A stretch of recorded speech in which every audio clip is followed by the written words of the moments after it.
Hello and welcome back to the SecurityMetrics podcast. My name is Jen Stone. I'm one of the principal security analysts here at SecurityMetrics. Very excited to bring you the topic today, which is all about how PCI version 4.0 will impact university payment processing. If you are a new listener or follower, welcome. Very excited to have you here. We have a lot of topics that really run the gamut of compliance, security, risk. And so there should be a little something here for you regardless of what role you hold in your company. We have a lot of universities that come to us with questions about PCI. And I have with me today Michael Simpson, he's kind of the king of university audits. So I don't even know. Do you want to introduce yourself a little bit, Michael? Oh, yeah. I'm Michael Simpson. I've been with SecurityMetrics for over 11 years now doing PCI assessments.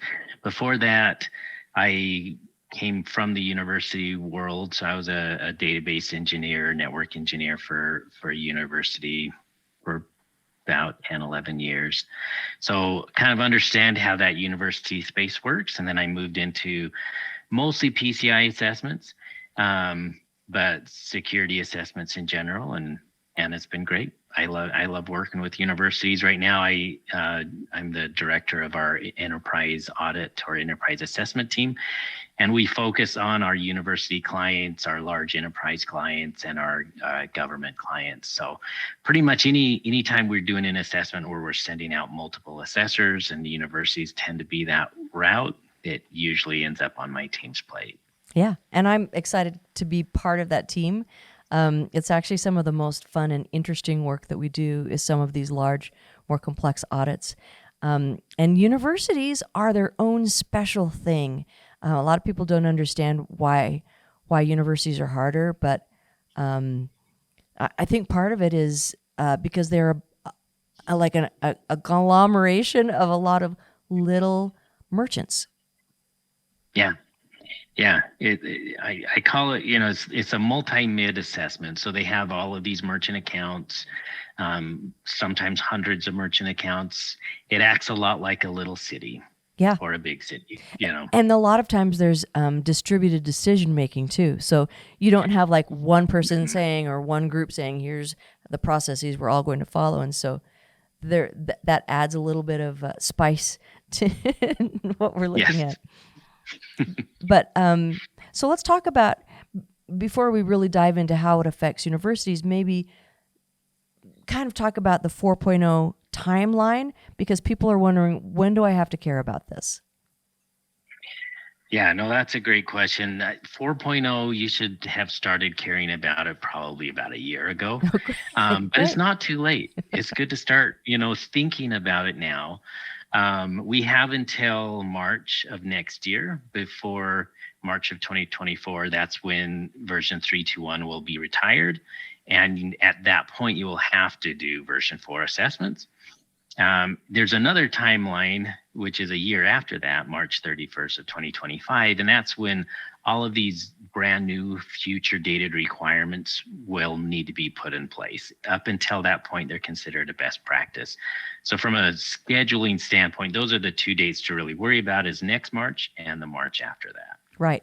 And so in PCI, there's kind of two different ways to report on it. And that is the SAQ, the self-assessment questionnaire, versus the ROC, or the report on compliance. Typically, and a self-assessment questionnaire might even be a little confusing, because you can have a QSA come and evaluate you do and fill out your SAQs and sign that. You have to have a QSA do the ROC. But then there's like self-assessment as it infers, if you're small enough or maybe low risk enough, your bank will allow you to do a self-signed SAQ. So how do those different ways of assessing, how does that apply to the university environment? Yeah, so that's a good question. And this is something that maybe is not universally adopted. But in my opinion, the best way to review a university environment from a compliance standpoint is to look at each of your merchant accounts and identify which self-assessment questionnaire fits that particular merchant account.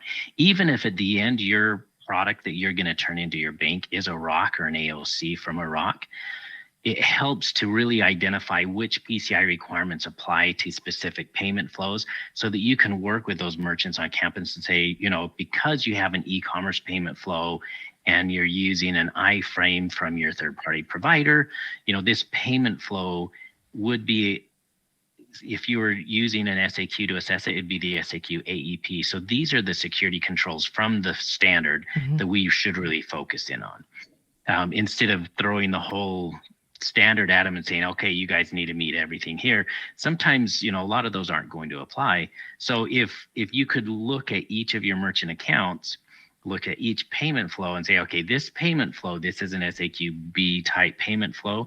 So I don't need to worry about network security controls, and I don't need to worry about unauthorized wireless devices. This is an analog connected terminal. I mostly need to worry about physical security and staff training.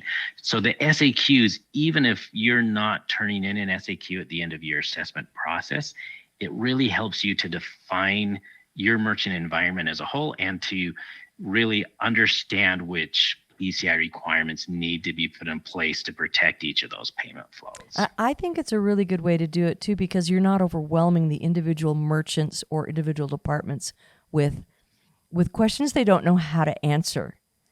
If you have, let's say the marching band takes payments using point-to-point encrypted terminals, and then you go and ask them, well, how do you deal with rogue wireless? And they're like, what?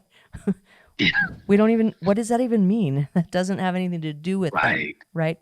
And so it helps support and not overwhelm the merchants while gathering the actually applicable things that you need to know.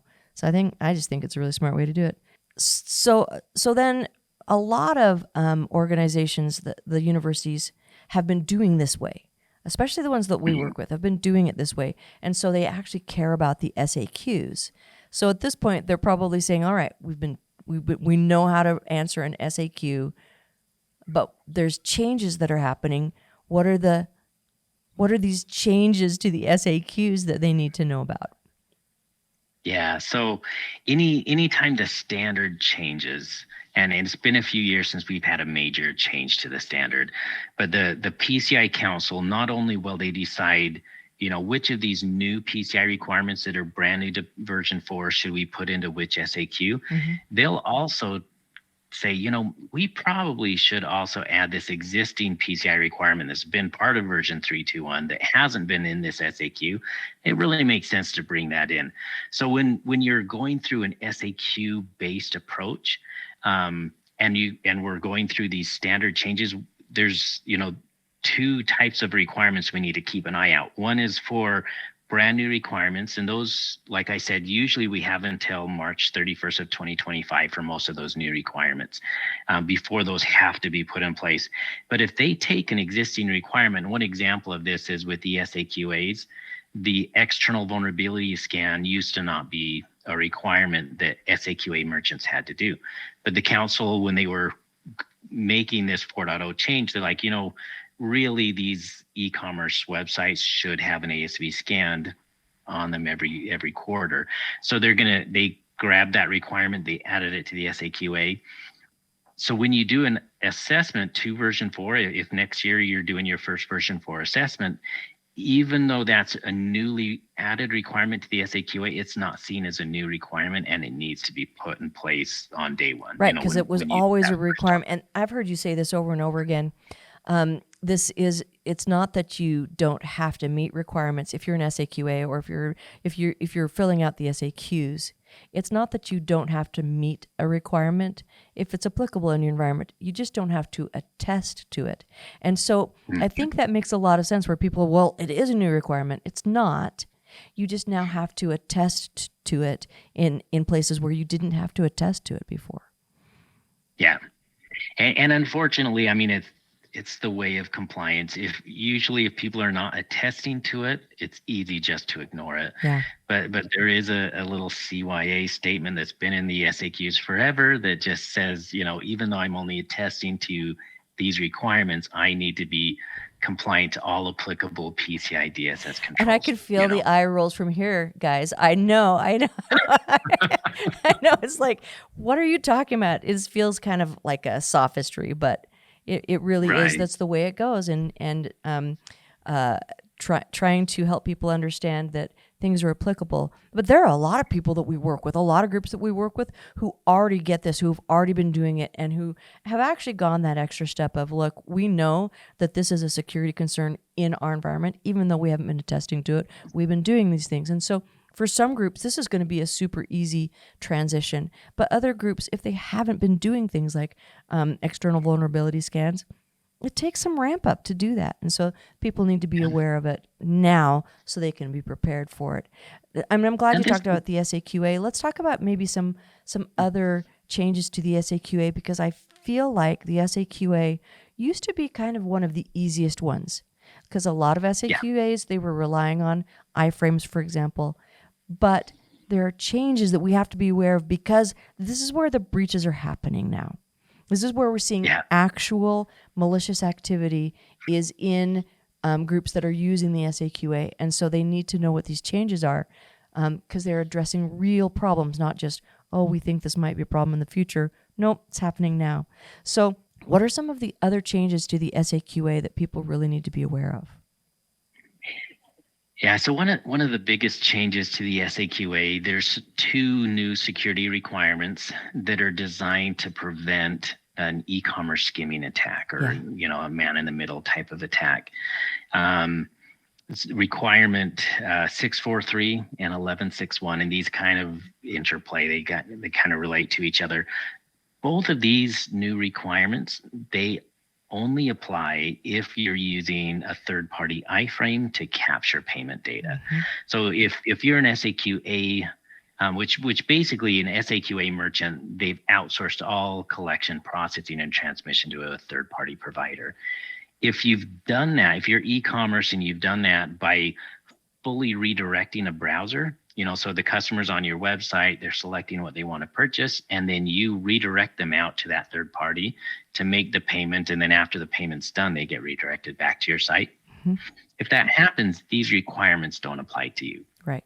Because you're not really the target of these types of attacks. But for e-commerce merchants who have outsourced the collection by implementing a third-party iframe, which is a little piece of code they put on their site, right, then when I'm a customer and on your site, your web server is saying, hey, this is what I want you to display to the user. I want you to go out to this, website and pull some code here, and go out to this other website, pull some code, go out here and pull in this iframe that's coming from the payment gateway. These controls are to look at all of that code that you're telling my browser what to load. Mm-hmm. Because if one of those third parties gets compromised, or those code repositories, and you tell me, my browser, hey, go over here and pull this compromised code in, some of that code might be also skimming or scraping the same information, my payment data that I'm putting into that iframe on your site. Another piece of code might also be taking that same information. Yeah. So as a result, there's some security controls where we need to really understand what are all of these pieces of code that we're asking our customer's browser to pull in. Yeah. And we need to have a way to check to make sure that there's no unauthorized changes or malicious code that's being introduced into that environment. Right. And that is a weekly check, or at least weekly check that'll have to be done. So a big change for most of our SAQA customers tend to not, they went to SAQA because they didn't want to have to deal with a lot of compliance, and maybe they don't have a lot of technical expertise there. So for some of these merchants, this is going to be a very heavy, very technical lift for them to deal with. Right. And I think there's another gotcha in there where some universities are creating that web page that hosts the iframe, and so of course they're going to be responsible. There are some who have a third party create that web page that hosts the iframe, and here's what I'm seeing a lot is that third party that creates the web page that hosts the iframe will tell universities they're not in scope for PCI. Yep. They'll tell them there's nothing there that they need to be doing, and it's absolutely not true, because if they're unaware of this protection of that page, the issues that we're seeing there, they're going to put the university at risk. And also, the university might say, well, is this really that big a deal? Can we just take a self-signed service provider SAQ from them? And I'm going to say you shouldn't. It's a big risk. So this is one of those things that I would like to see when we start talking about targeted risks analyses, which is part of 4.0. You need to do an analysis of risk. If you have a third party that's hosting that webpage and they're going to give you a self-signed SAQ, I don't think in a lot of cases they have enough expertise either in cybersecurity or in PCI for you to be able to successfully take that and say, yes, this meets the risk appetite of the university. And that's going to be another difficult thing, because a lot of these little departments have been working with, this small mom and pop shop that does that hosting for them. And so that's going to have to be a conversation where groups are going to have to recognize this is an actual risk to the university, because that's where we're seeing breaches happen.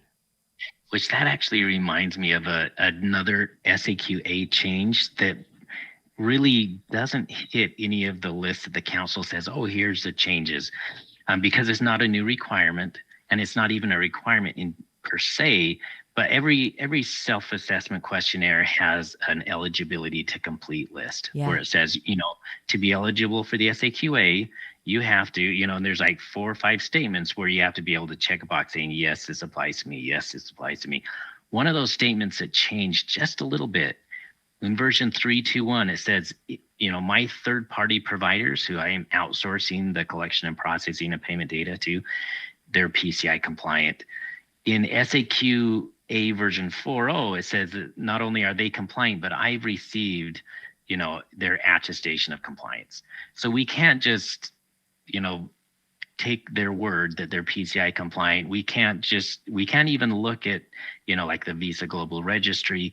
We actually need to see some type of validation that they are PCI compliant.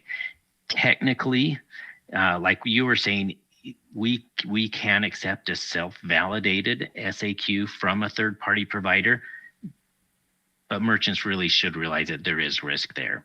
If they're allowing a self-validated service provider, some of them are more conscientious than others. Some of them might be trying their best and maybe just not understanding the requirements. But too often in the SAQA world, we do get those instances where the third party says, hey, I don't store, process, or transmit. I'm not in scope at all, even though they're the ones hosting this website that has the payment iframe attached to it. One of the red flags there is if you ask your hosting provider to give you an SAQ and they give you an SAQA, and they don't give you something from a service provider perspective, that's a big red flag. It tells you they really don't understand enough to be able to give you a self-signed SAQ. So I think we're kind of focusing on the SAQA a lot right now, because this is where I think we're going to see some real challenges to universities, and it needs to be thought through carefully at this point. And it is the SAQ that has seen the most changes with the version 4 change. The SAQB, the P2PE, the BIP, fairly unchanged. Right. There are some other ones like the SAQ CVT, the C, and the AEP that have seen some changes, but most of the changes for most of our university clients is that the A's that are really going to be their big lift in 4.0. This episode is brought to you by our SecurityMetrics penetration testing team. They do a lot of pen tests. They do a lot, like network layer, application layer, segmentation checks. They're very, very knowledgeable, and some of them have even won like competitions at DEF CON. So you can rely on these guys to know what they're doing. Head over to SecurityMetrics.com, learn more about pen testing. And maybe we should talk about now some of the changes to the SAQ CVT that they'll need to be aware of. So these are people who are using the virtual terminal to enter in credit card data from a system that's owned by the university personnel. So what there do you think people need to be aware of? So the biggest thing that I've seen there, So I guess first off, the biggest problem at university that I see with virtual terminals is the fact that most CVTs on campus tend to be accidental. They've got staff that Yes. it should be an SAQA environment, but they're being overly helpful and they're using their computers to enter it. Yeah. So first we need to realize that, if you're using a staff workstation to enter data, or if you set up a kiosk, that should be a CVT type environment. Yes. But as far as the changes to version 4.0, there's with PCI version 4, they've made some policy enhancement changes. So for each sub requirement, requirement 1 deals with network security. They want to know that you have identified who's in charge of your firewalls, or who's in charge of your network security controls for that environment, and what policies or procedures do they have to follow to help them to do that in a PCI compliant manner. Right. So that's a new slight change that we're seeing in the SAQ CVT for version 4. We do also have some future dated requirements that have been on there. One is that, we've always had a requirement where antivirus solution needs to be installed on a CVT workstation. Mm-hmm. That antivirus solution now, there's a separate sub requirement that says, if you allow for like USB or any removable electronic media to connect to that CVT workstation, your antivirus needs to be configured to protect that as well. Right. So you plug something in, it's going to scan it and make sure that it's safe. Phishing prevention, and this is a weird one for a lot of people that have been doing PCI for a while. Usually in the PCI world, we're used to saying, okay, what are the systems that are in scope, and then what controls do we need to validate on those? Mm-hmm.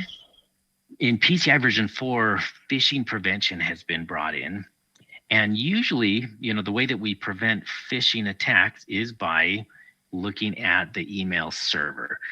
How can we prevent these emails from getting to our staff, or how can we protect the staff if they click on one of these links that are in their email? Yeah. But usually, we've been trying for years, hey, keep your email system out of scope. You don't want that in your PCI environment. But even though, you can have your email system out of scope, we still need to help staff to be protected from these phishing attacks, both through training and through technical controls. Mm-hmm. So that's one technical control that will be brought into the CVT. Yeah, and I think it's important because phishing, social engineering in general, is just exploding. That's one of the other places where we're seeing successful attacks executed. Surprisingly enough, 10 years ago when I started, people would complain about, we have to train our staff every year. We trained them last year. Why do we have to do it again this year? But now that people at their homes are getting these attacks all the time, it's more understandable. I think that, yes, we do need to make sure we're training our staff to know what's out there and how to protect themselves and how to protect us as an institution. And if it's done in a way that's applicable to the people, not just for their jobs, but also, hey, this is how it translates into at your home for your family, I think training becomes something that is valuable, and people appreciate knowing more how to protect themselves from being phished, from these social engineering attacks. Mm-hmm. So what does future dated mean? So future dated, whenever there's one of these standard changes and the council comes up with brand new security requirements that we haven't seen in the standard before, they want to be sure that companies have plenty of lead time to get these in place, because sometimes this is going to require, substantial expenditures depending on the environment and what type of equipment would need to be purchased and installed, or substantial changes to how, you manage processes. Like hopefully your phishing prevention has been part of your security awareness training for a while, but, for companies that have a big training program, maybe it's going to take them a little bit of time to get some of these things in place. So the council gives them a bit of lead time to get that in place. So it's kind of hey, this is something we're seeing problems with. We need to address it. By March 31st, 2025, we need something to be put in place to protect against this. So it gives companies time really research and figure out what is the best way for us to address this new security requirement, and put it in place. So hopefully they're already in place, or is something that you can get in place pretty quickly. So I would, future dated requirements, I don't think should ever just be put off. Oh, we can worry about that next year. Get it in place if you can, but they do give you until March of 2025 in case it takes you some time to get that in place. Right. So let's shift gears a little bit and focus more on changes to the ROC. One of the misconceptions I've seen is that people think the SAQs are different from the ROC in some way, but they're not. They're just specific subsets that the council has carved out based on risk associated to specific data flows. But the ROC is the full set of things, right? So understanding the ROC can help people who have multiple SAQs, like a university environment. Right. So I think it's definitely worth talking about. So big picture changes in the ROC. What are some of the kind of overarching changes we need to know about? Yeah. So one of them we've talked about a little bit with the CVT, and it's just defining who's responsible to make sure security requirements are in place, and what policies and procedures guide those. So we're in the ROC, we see at the beginning of every section, what group is responsible for your firewall controls, or what group is responsible for hardening systems, or for log monitoring and review. We need to be sure that merchants or service providers are defining who's responsible to make sure these controls are in place, and that we have policies and procedures that guide them. So that's one thing that you'll see throughout the full standard in PCI version 4. We kind of saw it in version 3.2.1, but it's much more formalized in version 4. It can't just be you have somebody responsible, but they're responsible for everything. Instead, there might be teams or individuals that are more responsible for passwords, and others that are more responsible for encryption of data, right? So it kind of refines that understanding a little bit, I think. Yes. Yep. No, that is a great one. Another one that I've seen, and you mentioned, the targeted risk assessment in PCI version 3.2.1. And this is something, both of those requirements are, the first time you do a version 4 assessment, they're not future dated.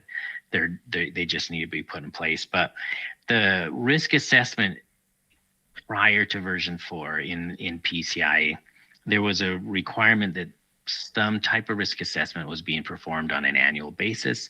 The standard did give some suggestions on different frameworks that could be used, but it was pretty much up to the merchant to decide what they wanted to do for the risk assessment.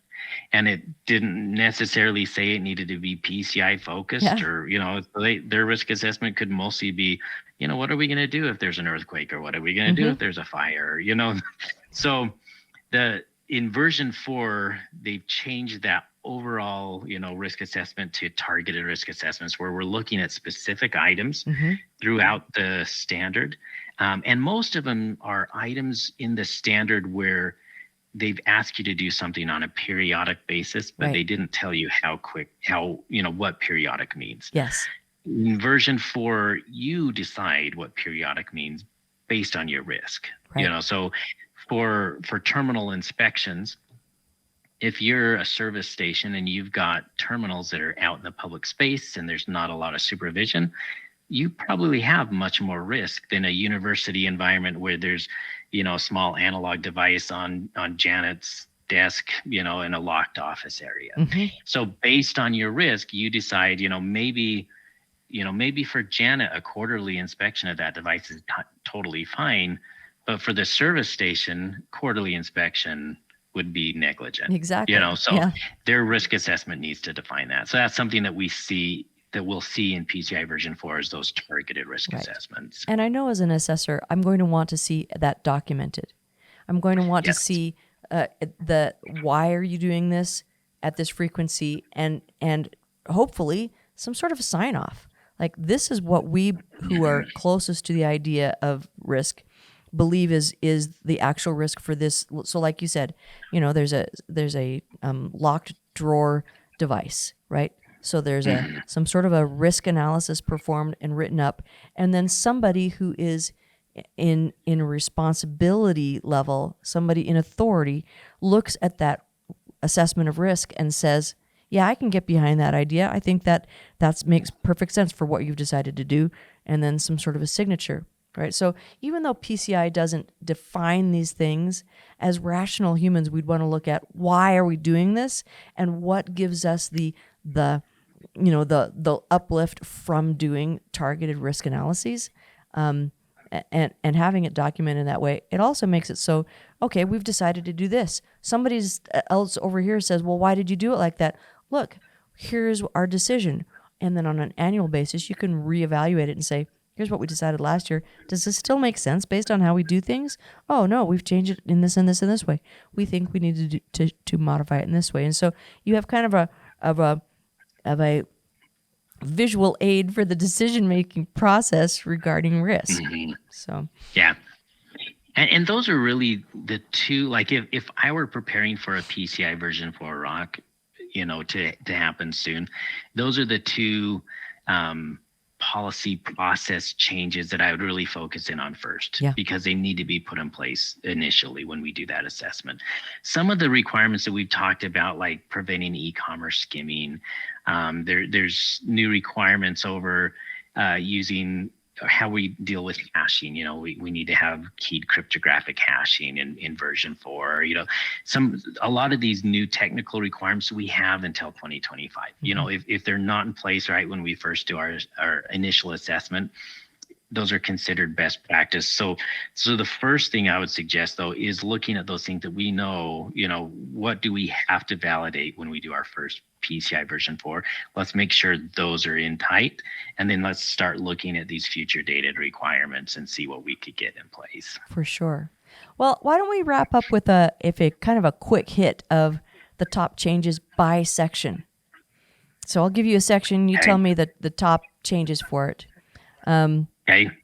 So starting with section 3, which is all about protecting stored cardholder data, what are the biggest changes there? Yeah, so there's really two big changes that I've seen there. One of them in PCI version 3.2.1, there was a requirement that said that if we have stored credit card data in our environment and people can remote into the environment, mm-hmm. we needed to have controls to show who could remote into that environment, but the controls that were there before, it said that people shouldn't be copying data locally to their drive if they're remoting in. PCI version 4 has kind of put a little more emphasis on that. It's not just a policy thing. We need to have technical controls that prevent someone, if they're remoting into the environment, to be able to download or copy PAN data on their local systems. Right. So that's one requirement. The other one is that hashing, the hashing algorithm. If you are storing hashed PAN data in version 4, and we don't have to go through your old hashed data and rehash stuff, but once we get to March 31st of 2025, that hashing algorithm that you're using, if you're storing a hash of the PAN, it needs to be a cryptographically secure or a keyed crypto hashing algorithm. Right. But also, if you're a university, why are you storing? Don't store. Yes. That is not the expertise of a university. Have somebody who has expertise in storing. If you need to store, use a third party. Yes. So not to get sassy, I do have an opinion on that one. Okay, section 4, which is all about transmitting cardholder data. What is the big changes we need to know about there? Yeah, really the biggest change there, and there's a few areas throughout the report or throughout the ROC where we'll see there's more of an emphasis in our inventories. One place we see that is in section 4. We need to have an inventory of all of the encrypting algorithms that we're using, all of the certificates that we're using. Mm-hmm. So all of that, we need to have an inventory so we know what certificates we have, when those certificates expire, who gave us those certificates. So that type of information needs to be documented. Right. And we should be looking at that periodically. And similar to that, but this is probably more of a section 2 item, in PCI version 3.2.1, we had to have an inventory of our devices and our payment applications, our applications in general. So it's hardware, software inventory. In PCI version 4, that needs to be much more detailed. We need to have like end of life date for all of the software that we have in our environment, all the hardware environment. So, if we have, a Cisco ASA firewall, we should know exactly when that firewall is not going to be supported anymore so that we can plan for the future. Yeah. I love the idea of more detailed inventory, because as an assessor, if I try to evaluate security controls in an environment, but I don't know exactly what versions and what flavors of things, then there's different ways to properly protect from a technical security standpoint. So having those inventories, it's going to be very helpful. And also, like, how, from the security team standpoint, if they don't know, how are they properly protecting it? So yeah. Should be helpful. I know it sounds like a lot of work, and it probably is. So, Section 5. Section 5 is all about malware protections. So, what are the big changes there? Yeah, so the biggest changes in 5, we've talked about some of them, like the scanning removable drives. That's new to PCI version 4. The biggest one, though, and we talked a bit about this, is the phishing prevention. So phishing prevention, it's addressed in 2 different places in Section 5. One of it's from a training aspect. So your security awareness training needs to have, social engineering and phishing prevention included in the training. But it's not just going to be, hey, we've trained you, now it's your responsibility as a employee to protect us from phishing. There needs to be some technical control also put in place where, you're trying to help protect your employees from phishing attacks as well. Right. So I came from the IT operations side of the house, and I have been as guilty of this as any IT group, and that is sometimes the IT group will throw changes in, and then the users are like, oh, they changed another thing, but without properly socializing it. And so it's almost like you're training your people to expect, oh, well, there's an unexpected thing that IT probably did, when it's actually some sort of phishing or some sort of an issue that they should report, but they don't know that they should report it. And so part of that training is, anytime you get something that looks a little suspect, then there should be a mechanism or a pathway or process that they can turn around and say to the IT group, did you guys do this? Is this legitimate? And that also helps the technology group turn around and say, all right, we want to not get 6 million emails asking us if this is legitimate. Maybe we should inform people first. So it kind of creates a positive cycle of communication that makes it easier for employees to know when they're getting phished. Yeah, I've seen a funny implementation of one of these teaching controls where, they send out these test emails to see if their staff are going to click on the links. But the ones that do click on the links, they send them another email saying, hey, you failed this phishing test by clicking on a link that you didn't know. Click on this link and take this training. So you're asking them to click on another link that they don't know that's supposed to be there. So exactly. So maybe you have to kind of think of, what is the best way to help my people learn about phishing? What am I actually teaching them to do? And the people that click on the phishing links, unfortunately, tend to be the people who are most conscientious and most helpful and are trying to do good work and are trying to do it quickly. And so then we turn around and punish them with more training. So it's that, or the people that like cat videos. There's a good... I do fall for a good cat video for sure.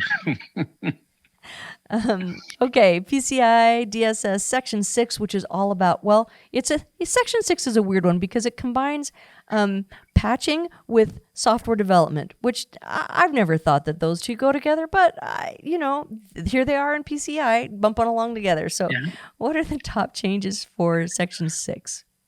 Yeah, so this is another area where we're seeing inventory changes or enhancements. And one of them is what we talked about with the SAQA.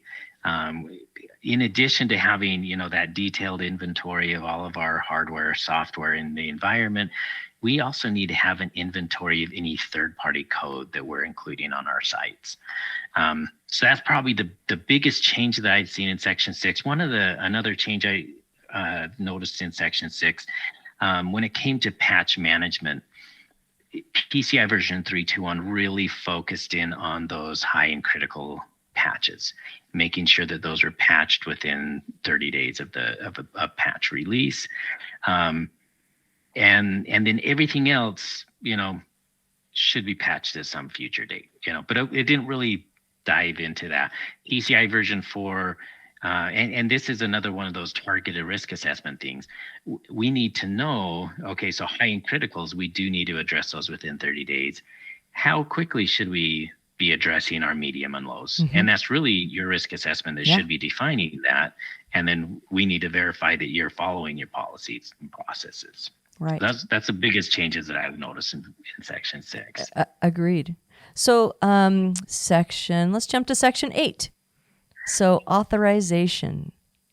Yeah, so Section 8, one of the big ones that universities definitely will come across, anyone that's using a password to log in. For a long time, the PCI standard may have been a little bit behind from a security standpoint in the length of a password. So it used to be 7 characters by 2025, so we still have quite a bit of time, but we'll need to increase to 12 characters on those passwords. The other change that we're seeing is multi-factor authentication. In PCI version 3.2.1, there was a requirement to have, if you're remoting into a CDE environment or a CDE system, somewhere along that authentication change, we would need to have multi-factor authentication in place. So, if you first connected to a VPN and the VPN enforced multi-factor, then you can, remote desktop onto a system and you wouldn't have to do another multi-factor. In PCI version 4, we need to have multi-factor authentication in place anytime you're remoting into a network. So if that VPN is putting you on the CDE, multi-factor is needed there. And then even in the CDE, if we then remote onto one of the servers in the CDE, we need to have multi-factor in place for that as well. So in some places, we may need to add multi-factor authentication where maybe it wasn't in place under version 3. Right. Yeah, and So a lot of people get confused there. about what multi-factor actually is, and I know this isn't a multi-factor podcast, but I think it's worth just saying it's very simple. It's something you have, something you know, something you are, and so something you have infers something physical, but sometimes we allow the digital token. Right. Something you know is usually username and password, and something you are is typically some kind of biometric, so a facial scan or a fingerprint, something like that. And so it's not like you can't have multi-factor is not, I'm going to do a password here and then I'm going to do another password at the next step. No, that's something you know and something you know. And the reason that we want different types of things is somebody, just kind of calling back to that phishing idea, somebody can get out of you something you know and something you know. They can you get in the right situation and then you're spilling yes, this is my password and this is my username and you need the SMS code. Here, let me read that off to you. Right. And so if you kind of think about where multi-factor authentication is applicable, you're going to want to do a little bit of a threat assessment, threat analysis there, and kind of put into place what type of MFA is really going to be secure for that access to the CDE. So that's for what it's worth. The other big change I'm seeing in version 4 assessments when it comes to Section 8 is they're putting a focus not just on user accounts, but also system and application accounts. Which is great. So, the passwords that are used for those system accounts and even the permissions that are assigned to the system account, there needs to be a process in place where you're periodically reviewing, what system accounts do I have in place that should be inventoried, what permissions are assigned to each of those accounts, and are those permissions appropriate for the level of access that account really needs, and how am I handling authentication for those application or system accounts. And I think that's a valid addition or kind of bulking up on that one because system and software passwords are kind of invisible to a lot of people. They don't really look at them. So that's a good addition. Once they put them in, they kind of forget they're even walk there. Away from them. All right. Okay, moving on to, let's go to Section 10. Section 10 is all about logging, monitoring, and alerting. And so it's a super important section. What are you seeing there for big changes?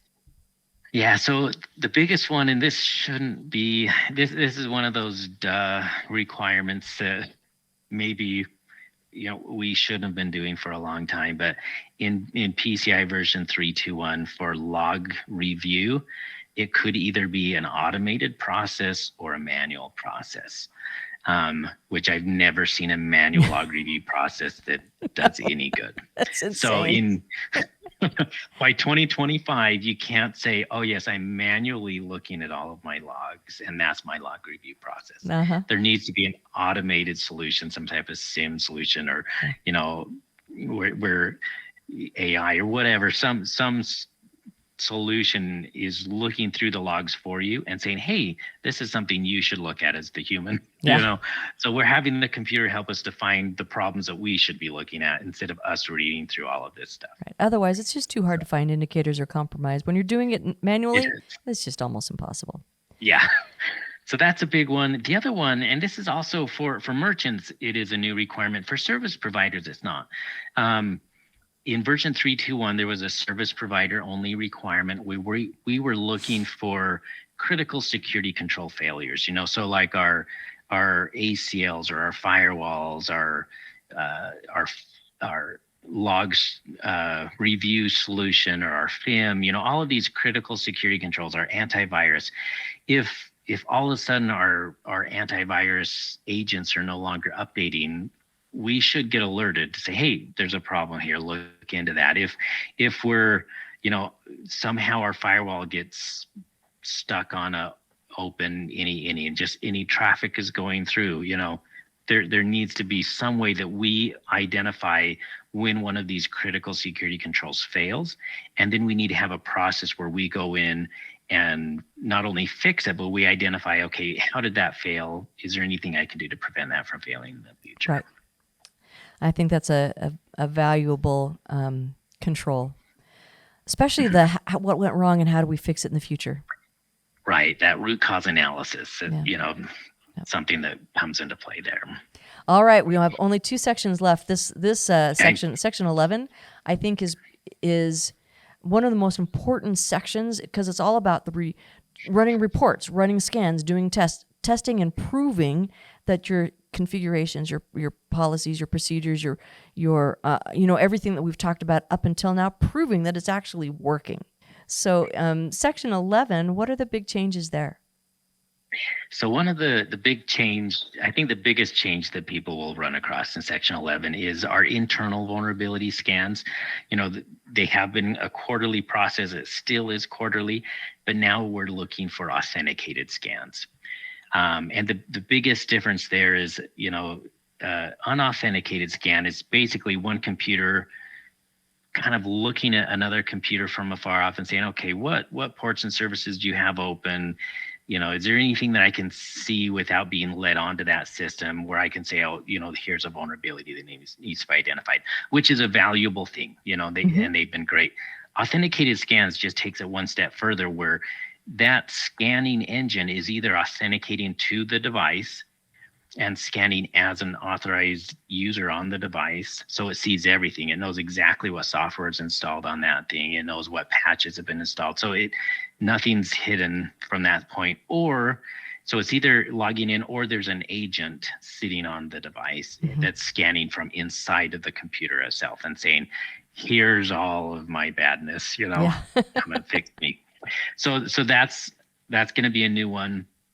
And this is one area, like with the ASV scans being added to the SAQAs. Right. If I was an SAQA, it's in the SAQA, I would still do it. The vulnerability scan is probably it's a great way to protect your e-commerce servers. Even though it's not an SAQA thing, do it. Yeah. So that's one big thing. And then The other big thing, and we talked a little bit about this with the SAQAs, is that periodically scanning or checking all of the changes for if you have an e-commerce website, any third-party code that's included, that needs to be scanned. And this is different than like file integrity scans, because this code does not reside on your server. This is code that your server is telling my browser to load.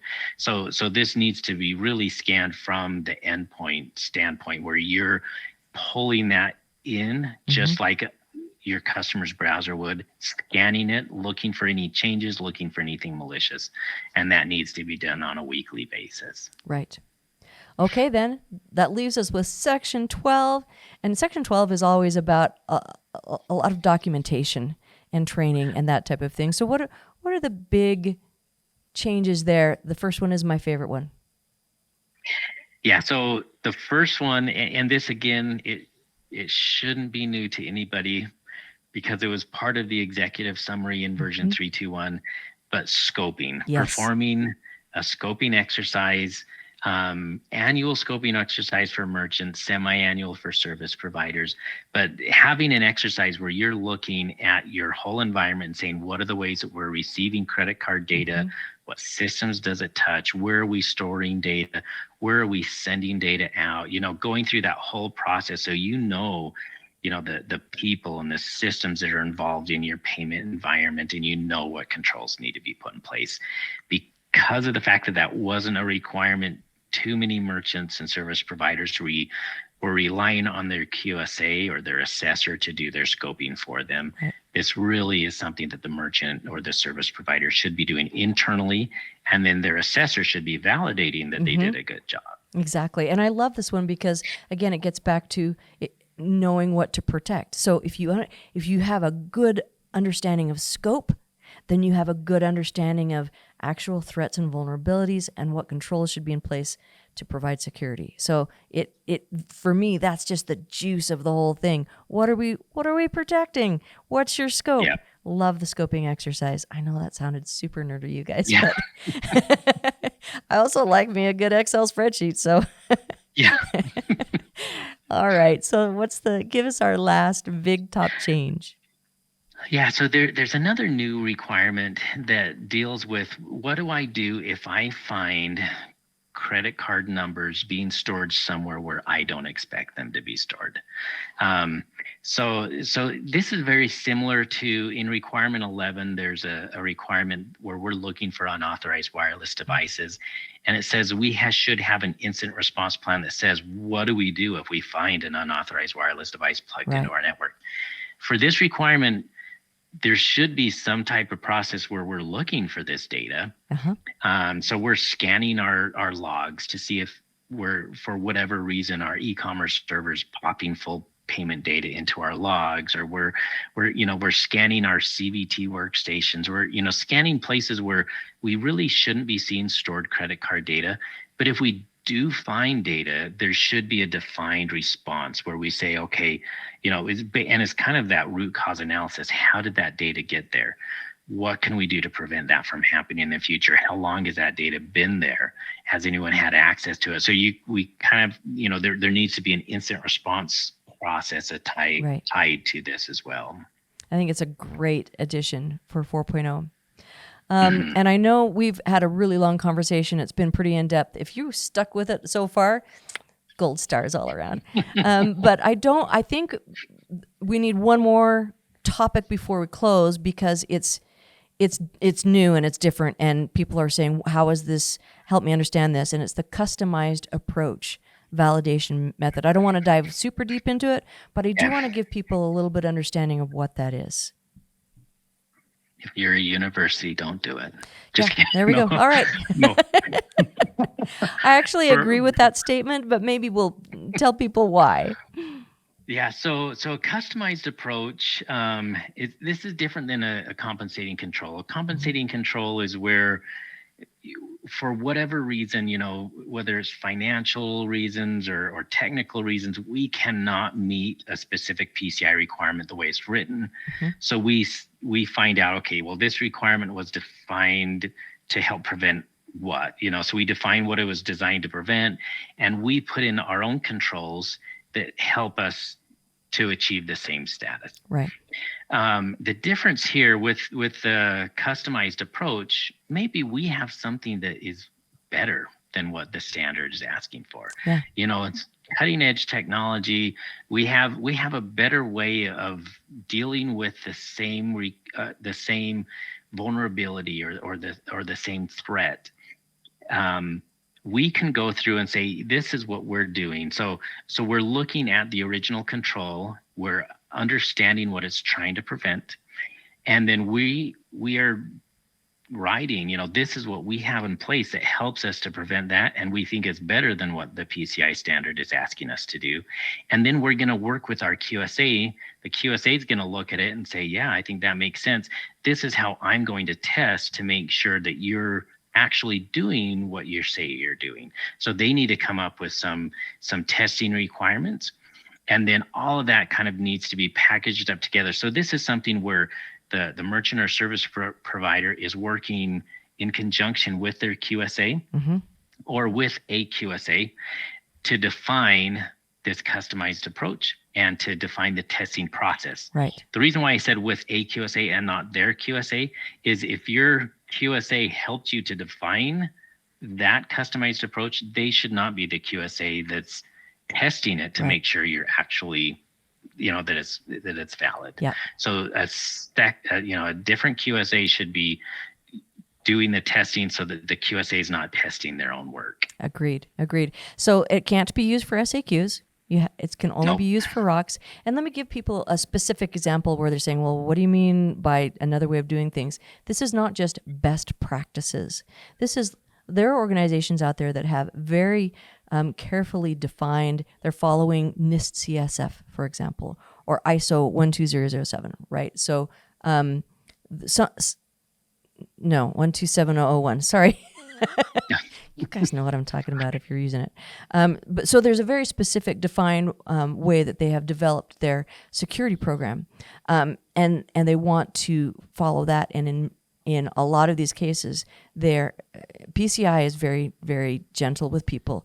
It's like the minimum bar for protecting information, right? So there are a lot of places where they don't want to meet the minimum bar. They have a very compelling reason to meet a much stronger security standard.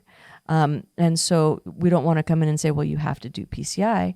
That this is what the customized approach is kind of respecting that understanding that, yes, there are other very secure ways, and we don't want to have you have to carve out your PCI environment and make it less secure than the standard way of doing things. Yeah. All right. Anything we've missed for today before we wrap up the whole conversation? Well, PCI version 4 is here and it's coming, so version 3.2.1 is going to be retired. I don't think for most merchants, this is not going to be all that big of a hurdle to get PCI version 4 compliance if you're already compliant to version 3.2.1. So don't be afraid of it. Start looking at it, start preparing for it. For most, especially our university merchants, if you've already done a good job of de-scoping and simplifying your environments, moving to SAQ P2PEs and A's, trying to not store credit card data locally, really the shift to version 4, there will be some work involved in getting there, but it doesn't have to be an onerous undertaking. Right. It's something that you can do. So don't put it off too long, but you can get there. Great. Thank you so much for spending the time today to talk about it, and hope I get to talk to you again soon. Yeah, thank you, Jen. All right, bye. Thanks for watching. To watch more episodes of SecurityMetrics podcast, click on the box on the left. If you prefer to listen to this podcast, it's available on all your favorite podcast platforms. See you on the slopes.